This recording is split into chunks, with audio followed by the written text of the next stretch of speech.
Yeah.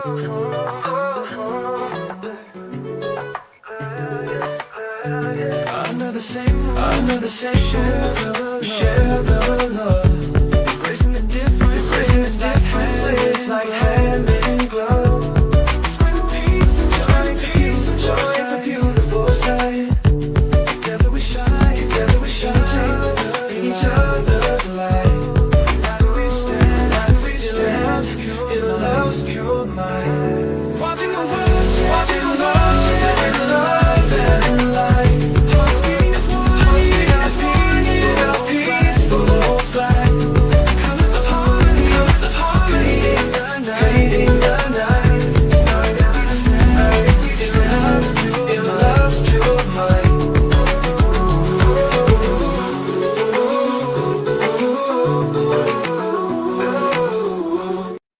Good morning, everyone. Welcome to Watching the World in the Morning. News and coffee. We have quite the news for you this morning. A lot of things happening, especially with the storm. A lot of people we know are from Jamaica. Their family members are going through it with this Category 5 storm. We have Drabanot in the building. Shout out to you, Drabanot.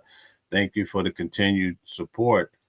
Yesterday, I covered how there's so many changes when it comes to the government. A lot of people are being affected, especially when it comes to food stamps and Section 8. Some 40 million people are being affected just with food stamps alone. Yesterday, I hired a fella he was in a shelter with his family or whatnot, but I overheard some of the conversation that he was having, and I was really touched by it because I'm like, wow, maybe I'm a little far removed from reality.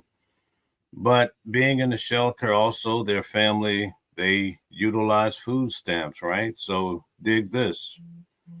I overheard them talking about how on November 1st, well, we covered yesterday, you will not receive your food stamps if you're on it. 40 million people. But lo and behold, if, according to what they're saying, right, they have a card and the card will be shut down on the first two. So if you have some reserve built up for your food stamps, you will not be able to access those funds. And so I overheard them negotiating, well, we should buy the food now. So maybe we could freeze it so that after the first, when we no longer can use the card, we could still survive.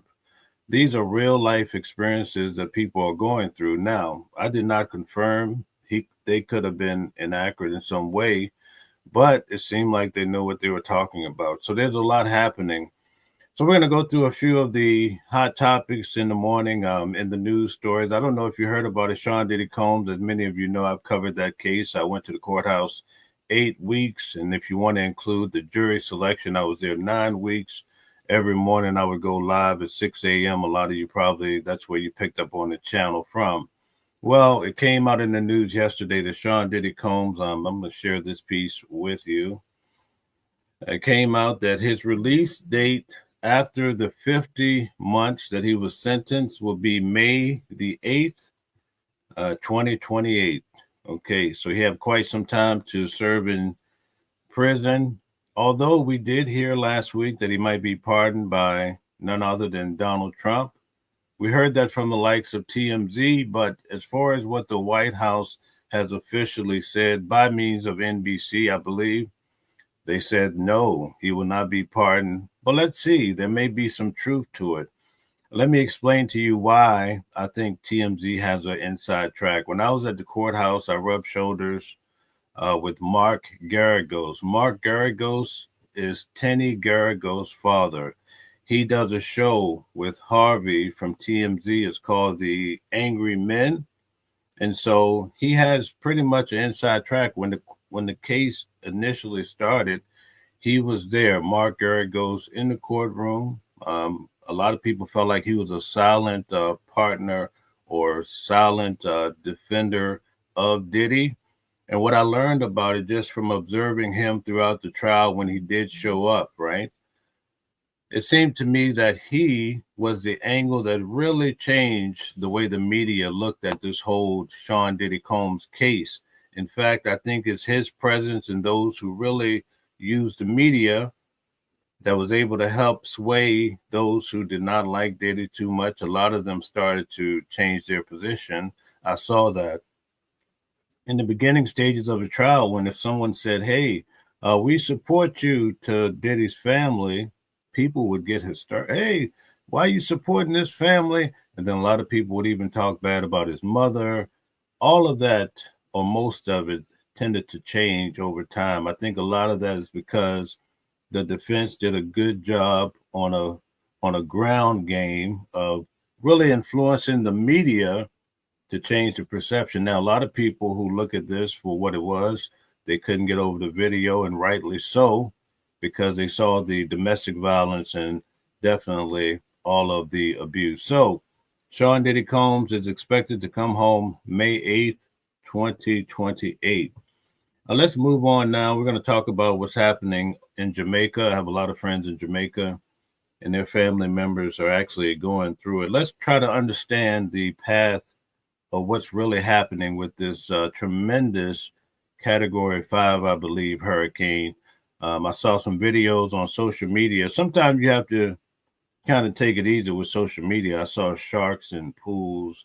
It was crazy what I saw. But sometimes AI is in the mix, so we just have to be judicious in totally what we believe in. Oh, wow. AI Med Spa is in the building. Thank you very much. He says, clear blue skies on a lovely Tuesday. Tell us where you're tuning in from, but let's get to it. And breaking at this hour, we have 3 confirmed dead now in Jamaica.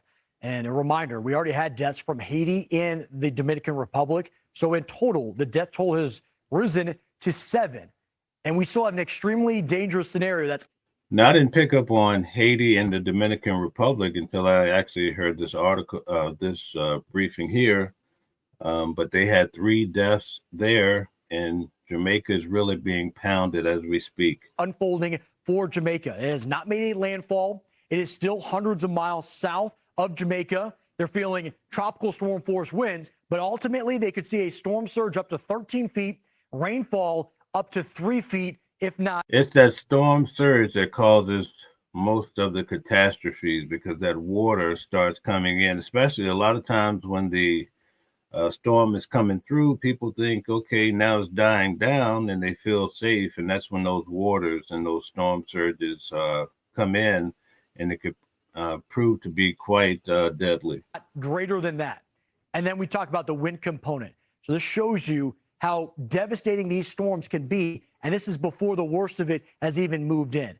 We'll continue to get you those updates. Here is the time frame looking at midday tomorrow. Okay, so AI Med Spa is in the 203 in Connecticut. You're one of my neighbors. For that potential landfall. But as this plays out, it's going to move up into Cuba. Overall, it's 160 miles wide, the island of Jamaica. And notice from 160 miles wide, moving, quite frankly, at 2 miles an hour.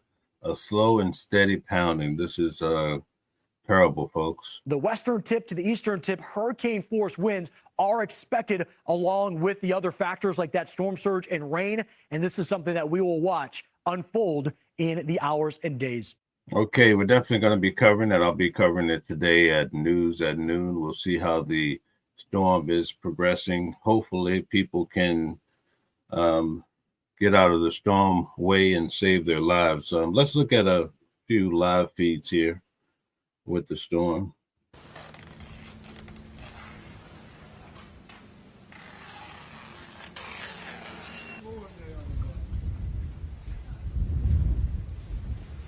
So it looks like they're trying to hunker down here at this gas station. You can tell that the winds are really firm.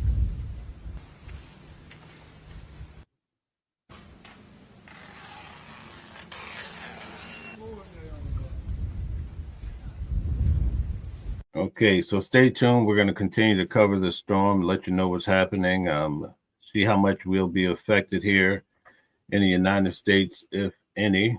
We're going to move on now. We're going to discuss what's happening. Last week, I went down to the courthouse, right, the federal courthouse in Brooklyn, to cover the Chauncey Billups case. Now, he was actually brought into, I believe, Portland or what have you, but his co-defendants, a lot of them were coming into New York City, into Brooklyn, to the federal courthouse. So I was there covering it for you.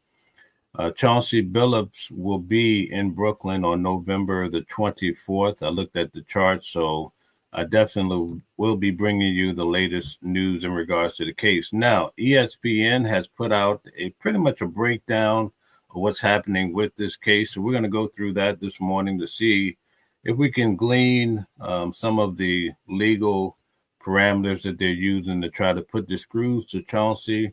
We keep hearing the rumors and the breakdown of how this is tied to the mob, the mafia, which a lot of us feel like that's the mafia is an old school type of thing, not really realizing how they're really active today and affecting society greatly. So let's get to it. And then we're going to close out with Stephen A. Smith.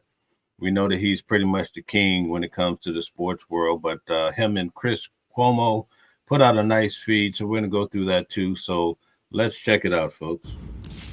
Coming up on the Sports Reporters.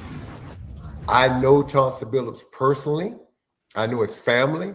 I know what kind of man he is, what kind of man he's always been. And I just find it hard to believe that he would be involved in something like this, the way the FBI has described it. I'm Jeremy Schaap, and welcome to a special edition of the Sports Reporters. Here we are. Before we move forward, Nessa says it will be the rain with this one. Jamaica prone to landslides and flash flooding coming off of the mountains. Thank you, Nessa, for that inside approach. Keep sharing with us. And guys, hit the like button, share, and subscribe. We need people like Nessa, who's familiar with Jamaica, to keep bringing us the inner understanding of the place. Are now about 96 hours after those bombshell. And one more thing. Have any of you guys ever been to Jamaica? I've been there to Ocho and Kingston, some of the places. Tell us where you're from and if you've ever been to Jamaica. Indictments in the Eastern District of New York, and we are joined by ESPN. Now, just so you know, the Eastern District of New York is right in Brooklyn Federal Courthouse. When I covered Sean Diddy Combs' trial, that's the Southern District. And Sean Diddy Combs, even though he's being housed in Brooklyn, he was brought into the Southern Manhattan Courthouse there at 500 Pearl Street. That's the Southern District. So the feds are broken down into the different districts.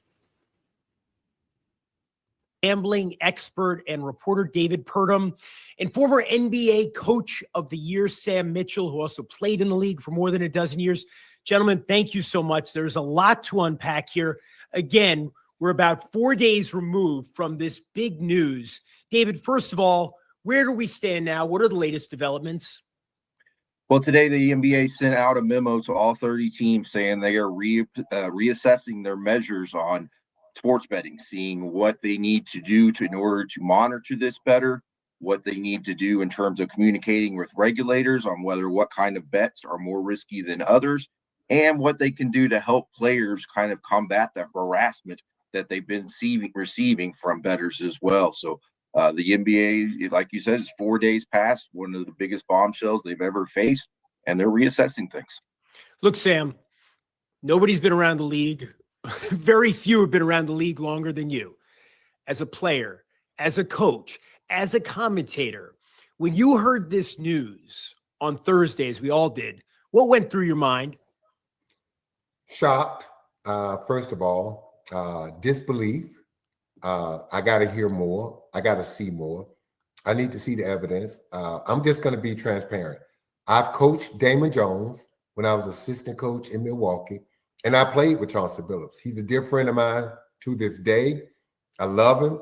I see what he's been accused of. I don't dive too deep into the details with all this stuff because I don't get into the headlines of it. And I know Chauncey Billups personally.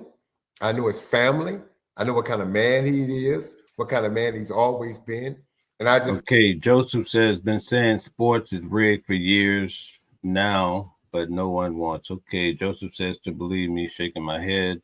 Too much money involved. Okay. I find it hard to believe that he would be involved in something like this, the way the FBI has described it. You know, when you were playing and when you were coaching in the league, Sam, right? You know, the message was pretty clear, especially when David Stern was still commissioner. We don't want any part of this stuff, right? And that changed when Adam Silver became commissioner 11 years ago, 11 and a half years ago. What was the culture like around gambling in the NBA those years you were a head coach and the years you were playing? Oh my God, it was fear. I mean, David Stern would come around once a year to all the teams, and he would just lay down the law, and he would just basically tell you, if I suspect you of gambling within the NBA, you're done. You won't play overseas. You won't play anywhere. And so they would drill that message into us all the time. Some of you big sports fans, are you shocked that it involved a coach, though? I think that's what's key here. And look, I understand the evolution of things, the money. The players get 50% of every dollar that comes into the NBA.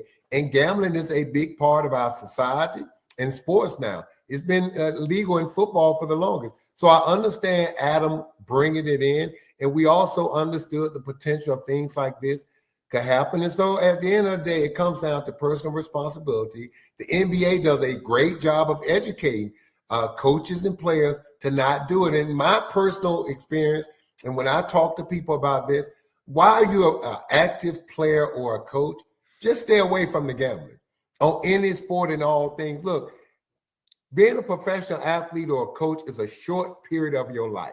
Right? I'm 60 years old. I've been out of the NBA a lot longer than I've been on this earth.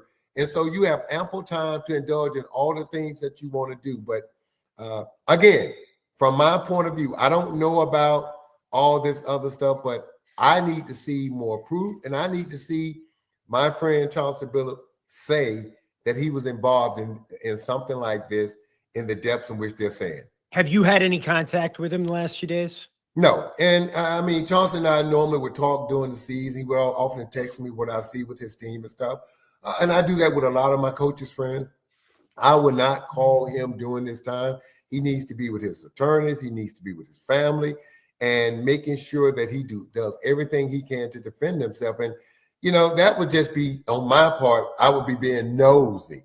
If he needs to reach out to me, he's heard what I've said. I've texted him the same things that I've said to you guys and I've said publicly. That's my friend, right, wrong, or indifferent. I'm going to support him. Either way this thing falls. You know, if he's found to have been involved in this, he's still going to be my friend. I'm still going to love him. And I don't discard my friends for making mistakes. But again, until you show me more, I just don't believe it. And Chauncey Billups, right, Sam, is a widely beloved figure in basketball. Yes. Very popular. Now, David. To me, that's shocking on the federal case that he was said, because, and I'm only putting it side by side with Sean Diddy Combs' case, because when he went to court, I noticed I was there every day in the main courtroom sitting behind Diddy.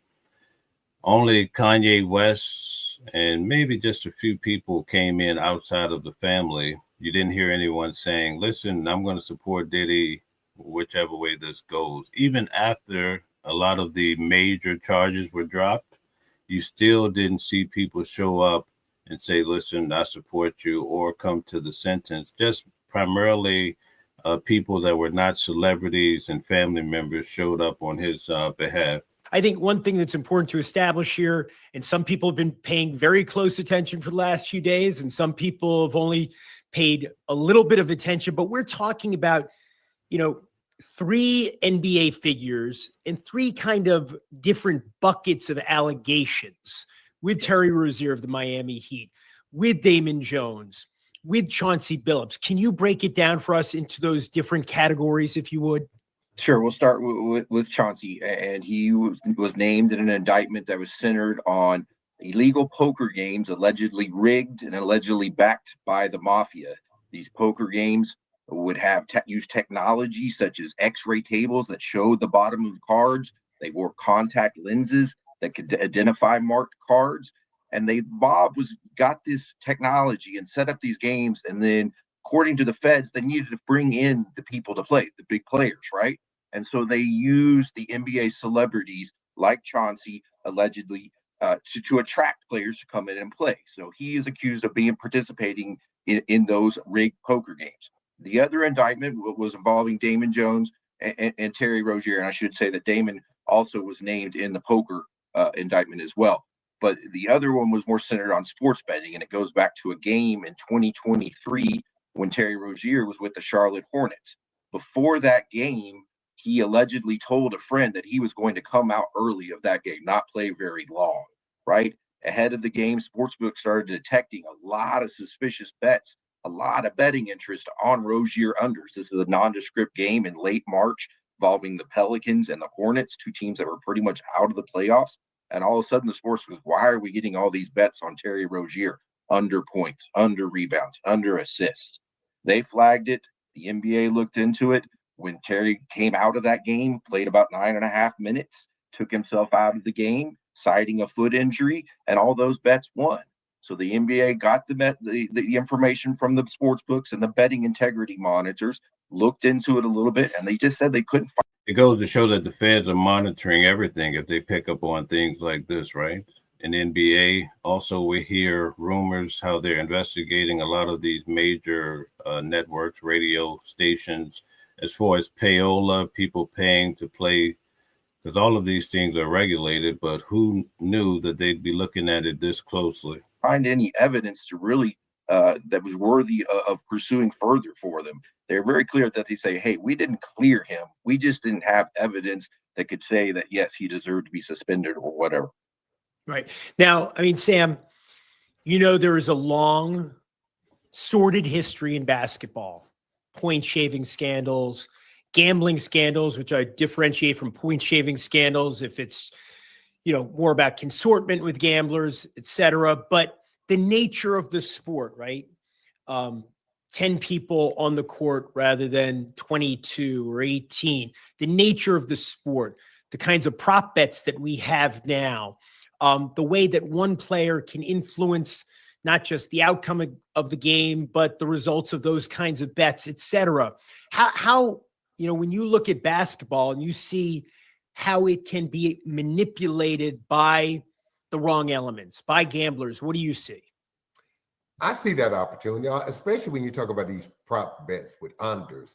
It's just easy to do that, and it's just so tempting. But when you talk about those type of bets, I don't understand, first of all, why you would allow those type of bets. And then why would you allow people to bet on any of these guys? When you start looking at Porter, I mean, this guy was a reserve player. He wasn't in the rotation. He played limited. And when you start talking about two-way player, right? Yes, and betting on guys, allowing people to bet on guys like that, you're inviting these type of things to happen. So I just think it's greed on some of these. Okay, very good. Short Thing 21 says DeRozan did a Terry Rozier recently, 7 points in 37 minutes. Wow. Okay, Michelle Lynn says no difference from throwing a fight and boxing.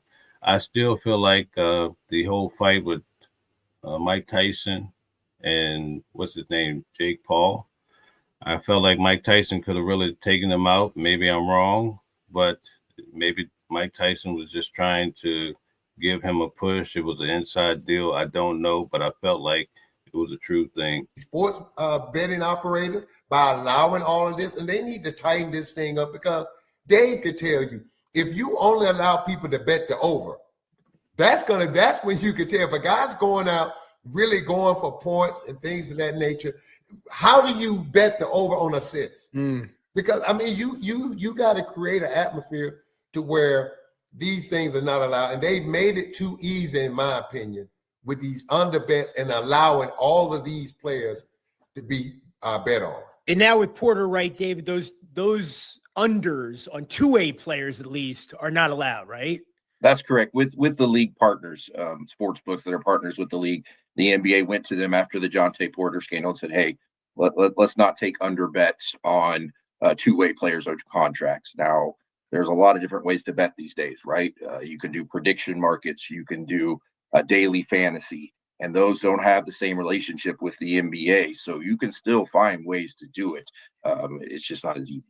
Yeah, David, when, Adam Silver goes on the Pat McAfee show, right? Mm-hmm. And he talks about, we got to find a way to kind of rein in the prop bets. What levers does the NBA have to make that actually happen? Not many levers at all. They do have rights, and some state regulators will allow them to come in and say, we do not want these type of bets and let them make their case for that to go through. They can also communicate with their sports books. They're partners with a bunch of sports book and really kind of, push them a little bit to. Okay, Johnny says the simplest answer is usually right, in unison with Occam's razor, right? It's usually a simple answer. Do that. I would say that the one thing that they could look at instead of just banning these prop bets at all, keeping the betting limits down low, right? If you're going to bet on a low level player or a nondescript game, you can't get $1,000 on these, players and these unders. Let's keep those bets down to, hey, $25.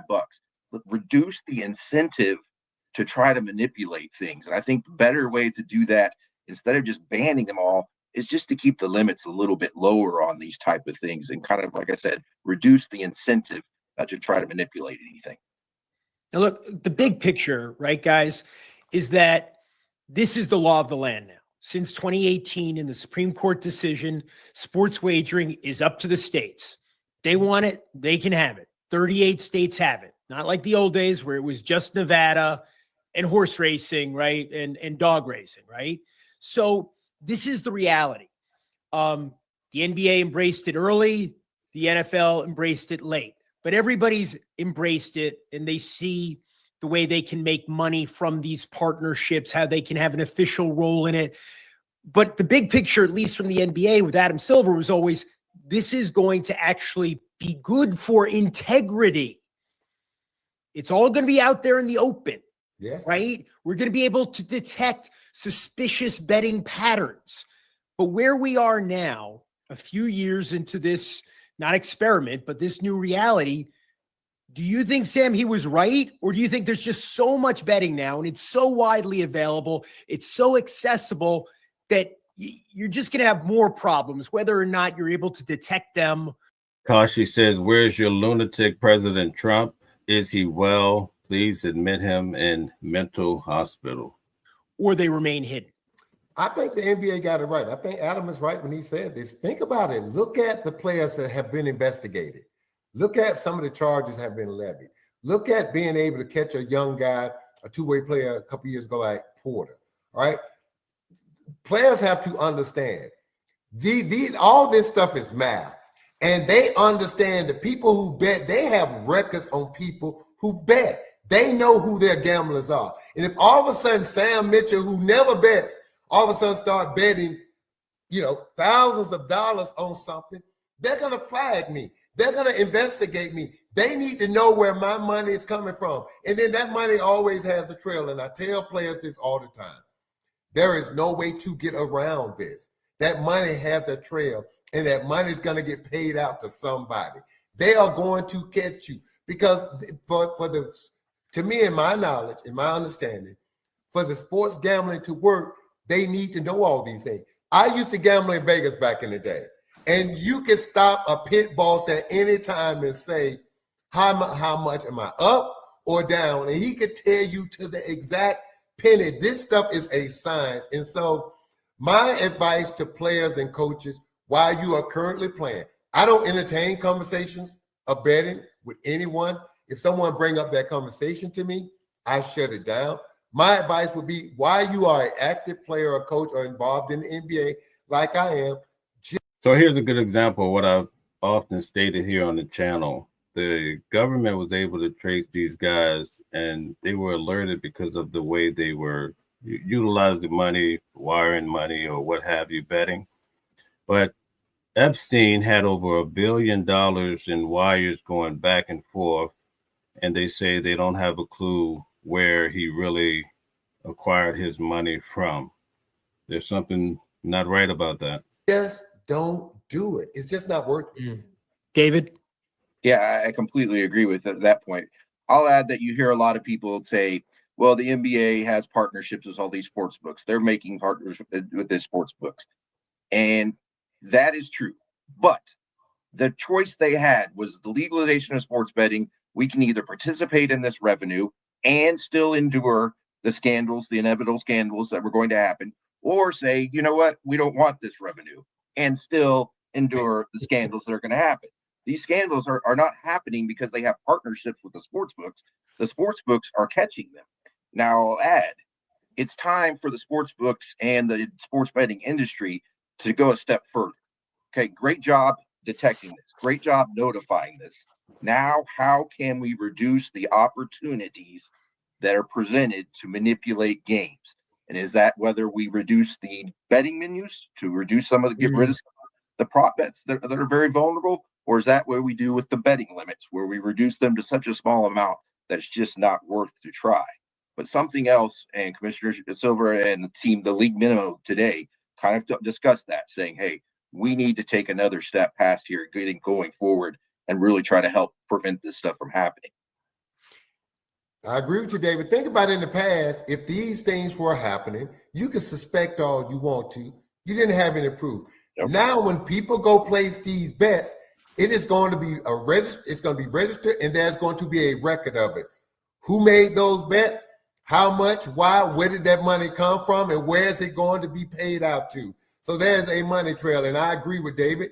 There needs to be more done. But do we have anyone in the audience that's familiar with these bets or betting on games or what have you? No. Cap says everybody should be getting their losses back from all books. Class action time. Okay, thank you for that.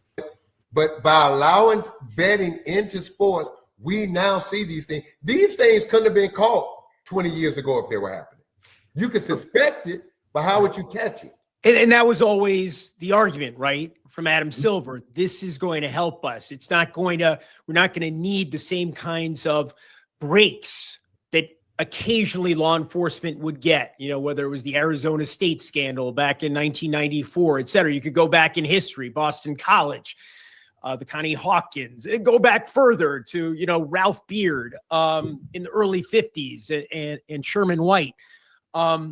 So it's working. You're saying, David, you know, in that respect, you know, the allegations anyway against Terry Rozier, they've only come to light because of the transparency we have now?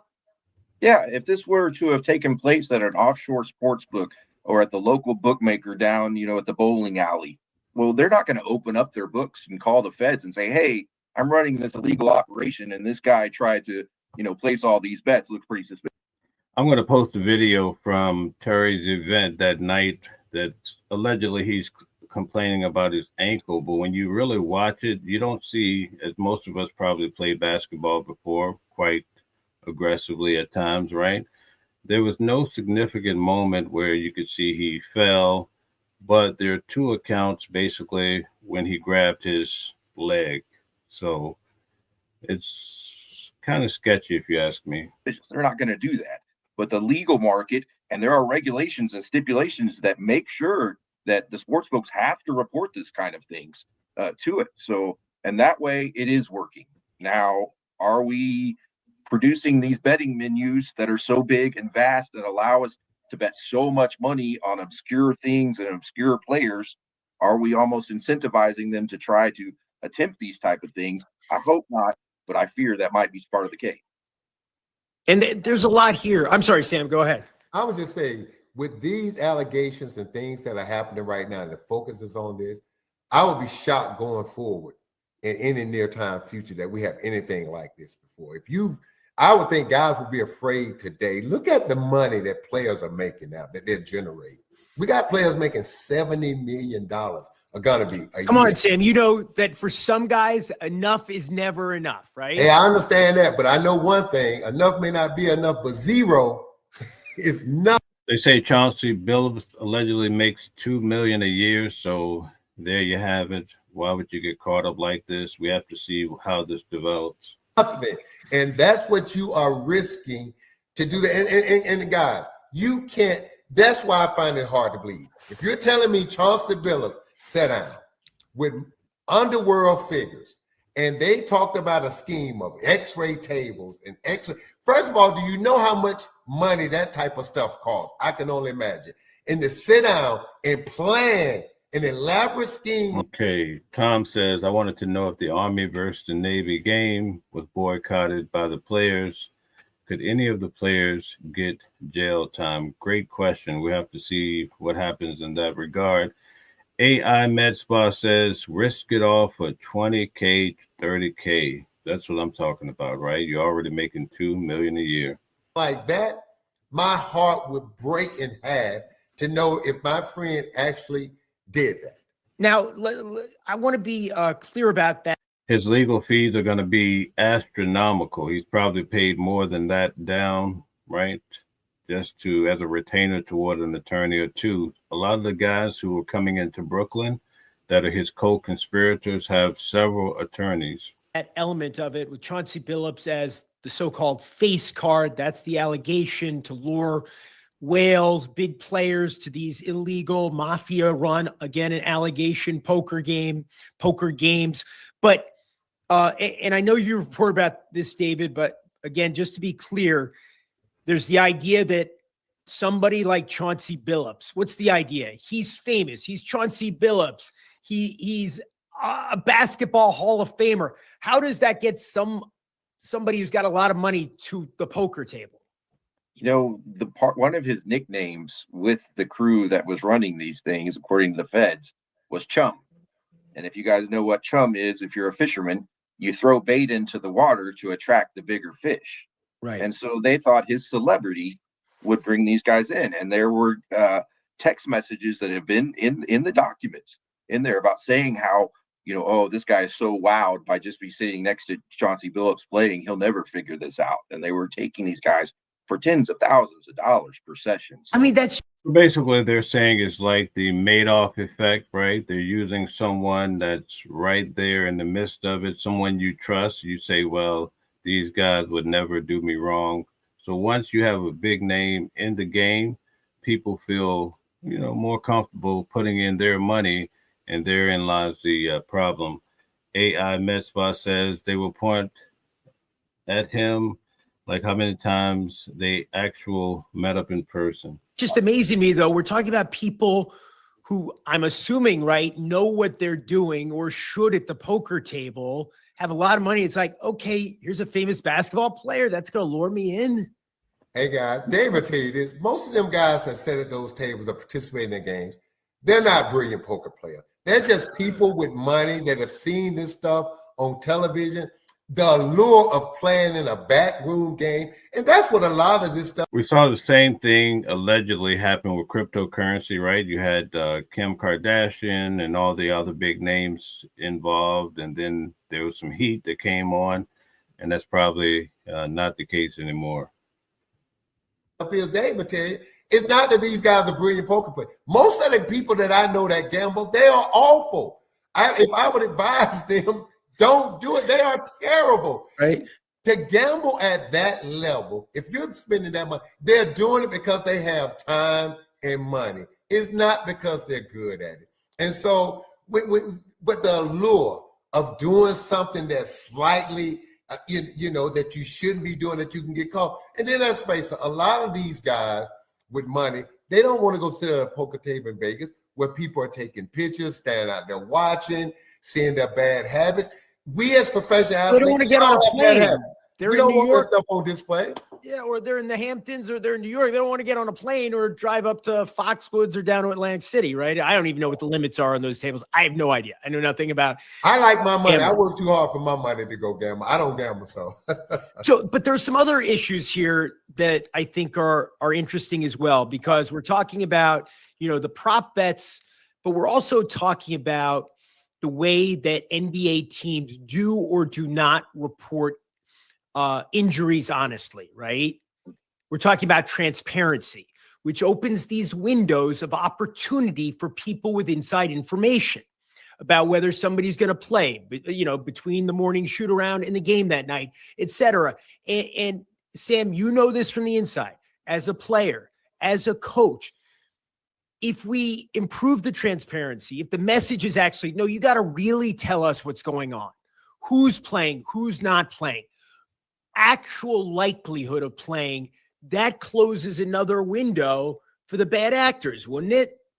It does, Jeremy. But as a coach, man, look, sometimes we as coaches, we get too anal about all that stuff. Listen, my coaches will stay up all night if they think a team has thought of one play.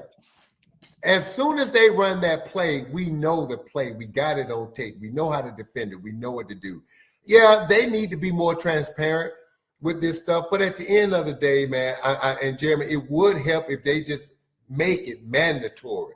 Any injuries at all, you have to list, because gamblers want all of that little tidbit information. Myself as a coach, I learned to wean myself off of that stuff, because in the big picture thing, it really doesn't matter. If that guy steps on the floor, if you think he's injured, you're going to attack him anyway. We see all these things. You can go back the night before and watch a tape and see if a guy got hurt. But I do think, to your point, if they really, really, really make it mandatory that you report all of these nicks and things and stuff, and David will tell you this, a lot of these things are game time decisions. When a guy go warm up, how does he feel? There's times that a guy has told me he think he could play. I watch him warm up, and I would pull him off the floor because I wasn't comfortable watching him play.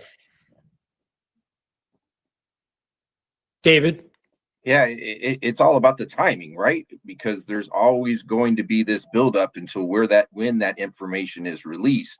And what Damon Jones was allegedly doing when he was an unofficial coach with the Los Angeles Lakers, before the injury report would come out, he was offering information to gamblers and saying, "Hey, $2,500, I'm going to tell you about a player who is not going to be The allegation, right? an allegation, right?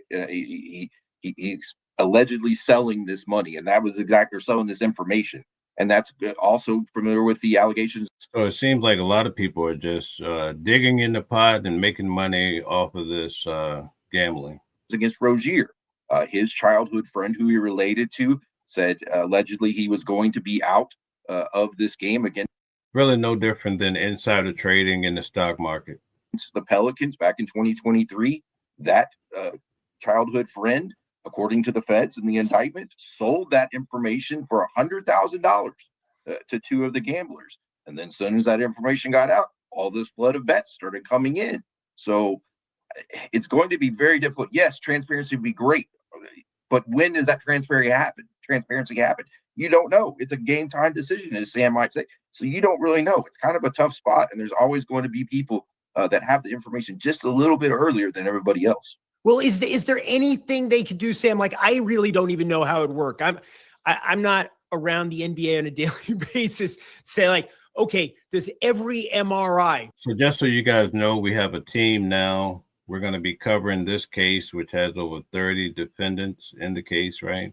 But also we have Luigi Mangione's case coming up. So we'll try to navigate it all so you guys can understand what's happening in court down in New York City. So now we have Brooklyn and Manhattan courts to kind of cover. Just put it on a website. You know, or I know there are HIPAA laws. I know there are all kinds of things that would prevent that. But how much are coaches really incentivized? You said at the end of the day, it might not make a difference to have every little advantage they possibly can, whether or not that's being honest or dishonest about the extent of injuries. How much does that really matter to them? Guys, y'all won't even believe this, but in today's world with coaches, we're absolved from that conversation. Back in the day when I played, I would sit down with the training staff and the doctors, and then I would meet with the coach, and I determined if I played. This guy sounds like George Foreman. The coach, when I coached last, I was told right before the game who was available. When I got to the arena, based on their warm-up. So if we had some guys injured, the trainer and assistant coach would take them out and work them out, and they would come back to me. The decision is taken off the coach's plate. The coaches are informed who they have to play that night. They are not even allowed to discuss with the training staff and the medical staff about a player's availability, because we don't want coaches putting pressure on players to play. So they remove the coaches from that decision. That decision is made strictly with the player and the medical staff. The coaches have nothing to do with it. As a matter of fact, we used to laugh about it, that the trainer would knock on the door about an hour before the game and say, "Coach, by the way, so-and-so can go, so-and-so can't go." And we would laugh and say, what happened to the day that the players used to knock on the door and say, "Coach, I can go"? But those days are done. The players don't get to make the decision. The coaches are removed from the decision. That decision is strictly on the medical staff.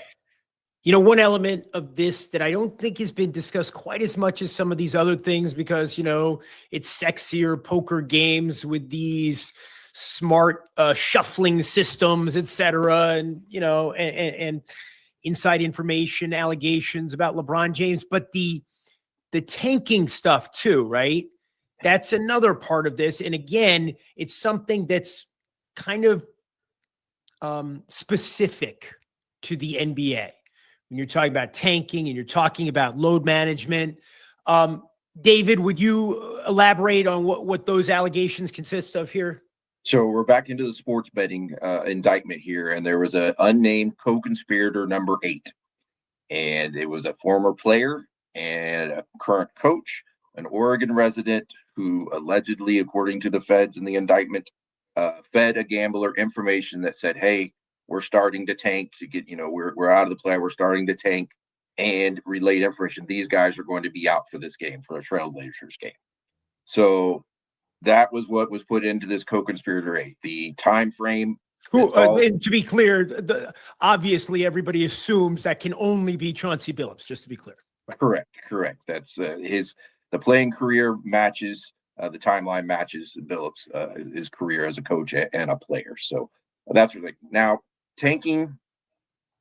If you are sending players out there on the floor, your expectations are those players are trying their hardest to win. Now, they may be your backups, they may not be your star guys, but in that individual game, you're expecting those players to try to compete as hard as they can. So that should be reflected in the odds of that game. The point spread of that game should So the FBI director, Kash Patel, said that this is just the beginning, so we could rightly assume that it's going to be quite a few other people involved, maybe even coaches, maybe your favorite team. What do you think? Reflect, these guys are out, and we will, you know, adjust our odds for that. Now, when tanking comes in, the bigger thing is when you talk about futures bets, and future things are season win totals, over under on the Lakers to win 50 games or whatever it is, odds to win the NBA title, things like that. And I think that's where tanking kind of comes into play more than the individual games, because in my opinion, you're sending out players who are expected to play at their highest, give their full effort when you're doing that. Guys, think about this. Coming into the season, there's a few teams that the media has already suggested they should tank, right? Not that they, right? Yeah, Washington. Look at this draft class coming up with Boozer and Darren Peterson and all these guys. You got 6, 7, 8, 9 guys that can change a franchise. So we're already saying they shouldn't win, right? So to me, it's crazy because that's part of professional sports. In all sports, in order to get better sometimes, you need to lose. So as if I was out there trying to place wagers on teams that Washington and some of these other teams that we know need to lose, how do you do that? And to David's point, you're a coach, a general manager, you're never going to tell a player not to try to win. Why? How can you tell me for 1 year not to try to win and then the next year, okay, I want you to win? No, it doesn't. We're not wired like that. To David's point, what you do, if you're not trying to win, it's simple. Play your young players. Develop your young players.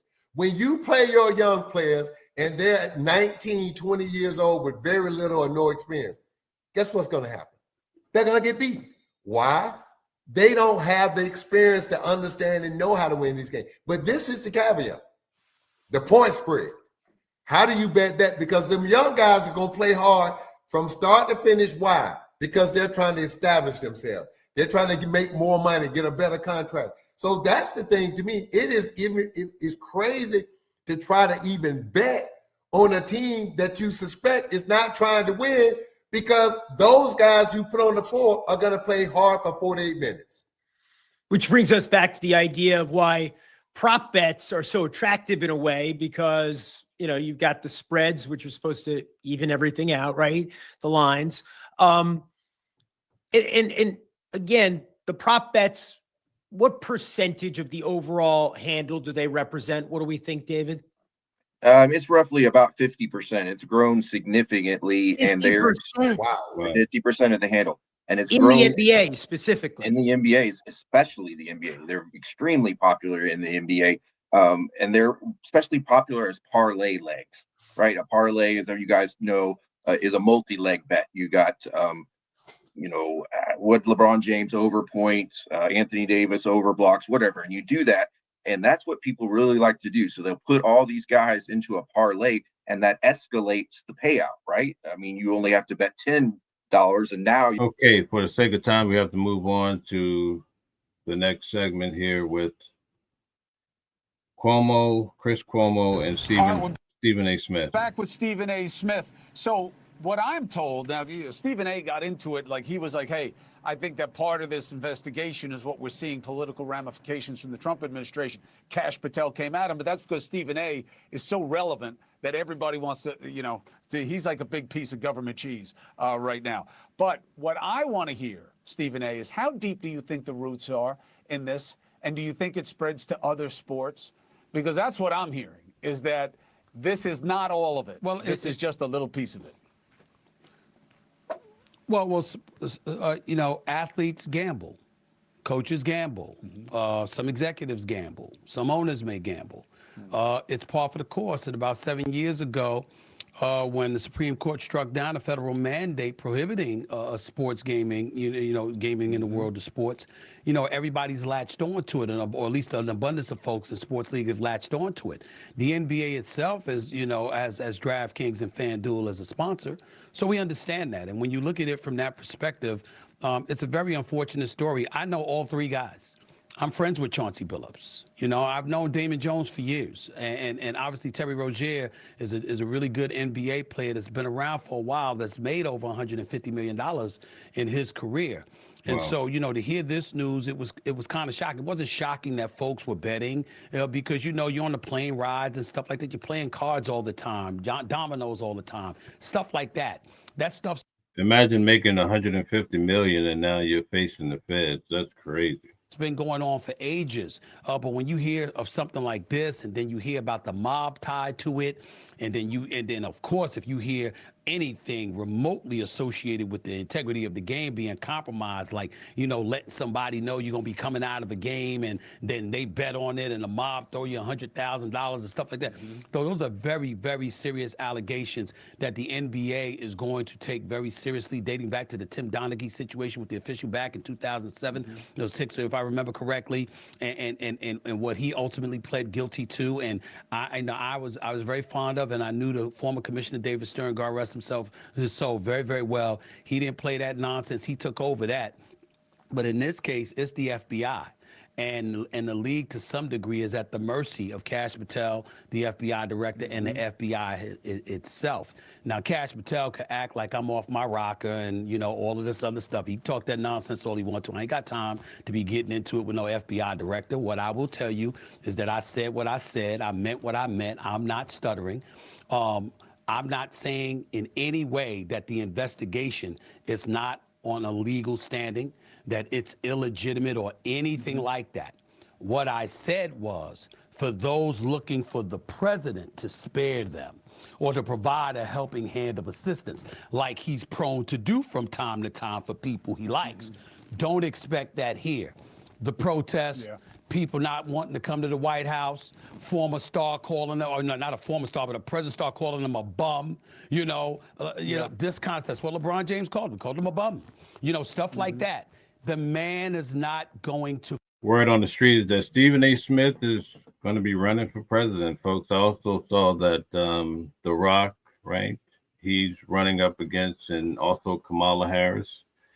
And I guess he's polling higher than her. Who would think that Kamala Harris is running again? Forget. You and I doing this, more so you than me, of course. I'm not lying. You know how petty he can be. And if this inconveniences the league, who he believes have gravitated to a leftist ideology that serves to dog him at every chance. Listen, he doesn't have any problem inconveniencing them whatsoever. And that's exactly what he gave Kash Patel okay to do, period. Yep, I think you're spot on. Stephen A. Smith, I love you and I thank you. Okay, so a lot of people are looking to get pardons, I guess. So you're going to need a lot more of them, the way things are headed. So thank you guys for tuning in this morning for the News and Coffee edition. We'll be back on at lunchtime for news. Oh, we have Eric in the building. Shout out to you, Eric. Good morning to you. We'll have hot topics at noon, news at noon. Stay tuned for a lot of shows we have coming your way. We're bringing on professionals as well to talk about finance and so forth, things to help people move and elevate in life.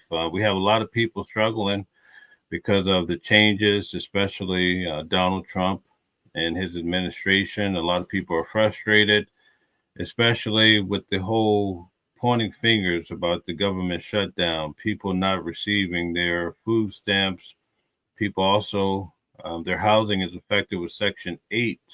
In fact, the government just put out a new mandate that they want to have a lot of questions, a lot of investigations to make sure you do not have illegal immigrants living on the dime of the Section 8, because a lot of people have Section 8. Perhaps they start dating a person that's a illegal immigrant. The government is putting their tentacles into all of that. And then they want to push Section 8 to states, and the state will have to deal with it. They tried to do that with health care. We know it was actually kicked back, but also they're going to limit the Section 8 to 2 years. That's one of the angles that they're taking with Section 8 as well. So a lot of people, I know certain individuals that's been on Section 8 a very long time, especially with my background with real estate. A lot of landlords actually look forward to Section 8 tenants because you have guaranteed pretty much rent every month. It's very rare that a person on Section 8 that would give it up, because once you get kicked off, you can't get back on. But this new administration, right, they're looking to make a lot of changes, and these changes are really affecting people who are already struggling to some certain degree. A lot of people I see in the comment sections, they say, oh, yeah, these people on Section 8, because they're bums, they don't want to work. 40 million people are on food stamps. And did you know that primarily the people on food stamps are in red states? So it's not really just a Democratic or a Republican thing. This is affecting the Americans, at large, right? So we'll see how all of this is going to affect Donald Trump, and also the midterm elections, and also elections in the future. I think it's going to be dramatic because I attend these No Kings protests to cover it so that you guys can see what's happening, sort of boots on the ground. And I'm starting to see a lot of people are quite frustrated. I saw maybe 7 or 8 individuals out of thousands. Over 100,000 showed up in New York alone. There were 7 million throughout the United States. But I saw individuals being pushed in wheelchairs, and they're holding their signs.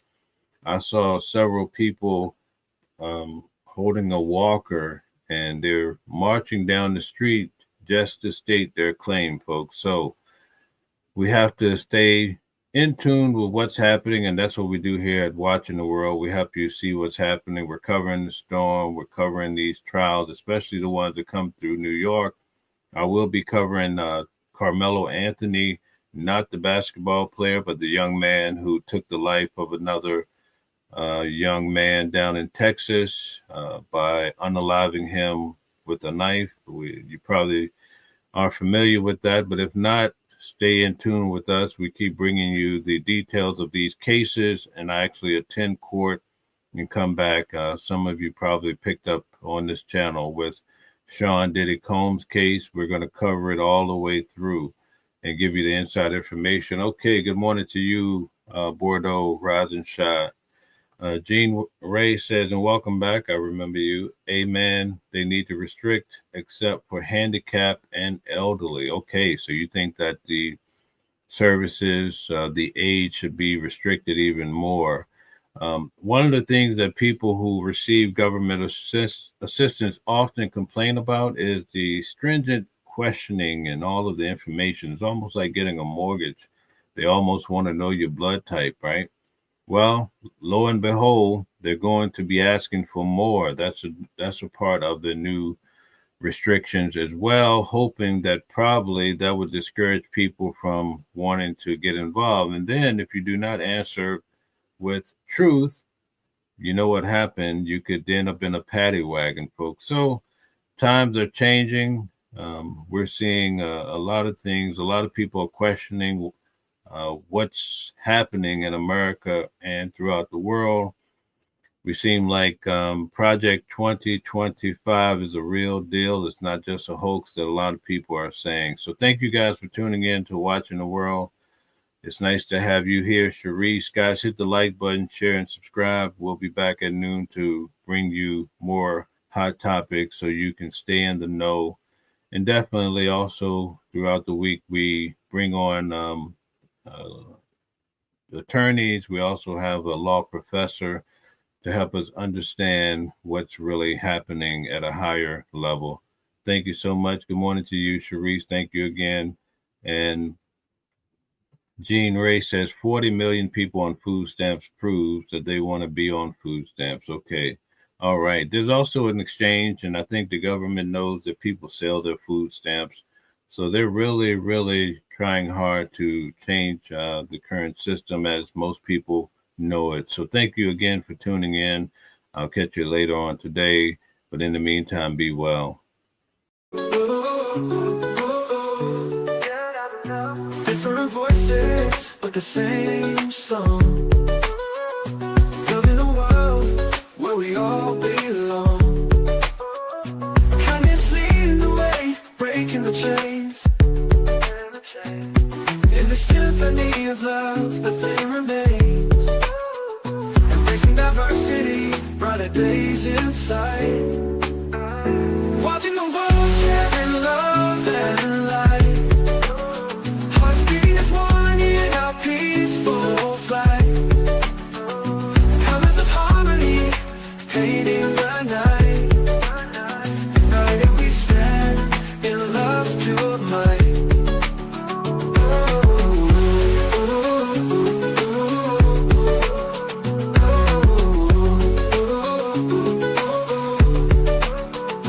Watching the world sharing love and light.